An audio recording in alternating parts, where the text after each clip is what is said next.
Hvad vil I? Det er Otto Linders. Ja, det kan jeg se. Gå væk fra døren. Kom nu, Emmentaler. Vi har brug for dig. Vi er i gang med at optravle en morsag. Jeg har pizza med.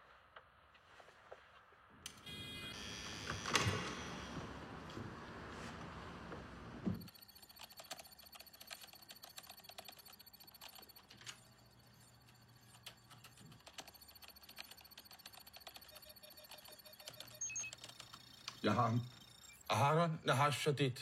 38 år, arbejder som klinisk tandtekniker. Naslet al-Seman al-Gebli 21. Naslet el-Seman al-Haram.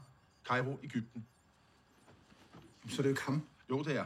Han er eneste match over 99,12% grænseværdien på det biometriske markør. Vil du ikke nok holde dig til match på danske adresser? Så har du overhovedet formelt, der er ikke noget nosse fucking match i pisse Danmark, siger jeg. Hvad er det højeste procentuelle match, du har fået på en person med dansk adresse? Så det ved jeg ikke. Det har jeg jo ikke kigget på.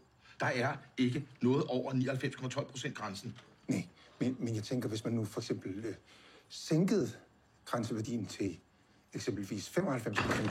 Jamen, det kan vi da godt. Men det giver jo ikke nogen mening. Når du skal kvalificere dig til OL i højdespring, så er der et mindste krav. Fandme om jeg vil høre den OL-historie for 3. gang. Vi har forstået det, Emmentaler. Men nu beder vi dig om at ændre det, så vi ikke kun finder folk i fucking Sydamerika og Afrika. Jeg tror bare, vi fucking lortestopper her. Jeg finder mig ikke i det fissebæk. Tag pizzaen og forlad min lejlighed, tak. Ja, den er du et, din fede gris.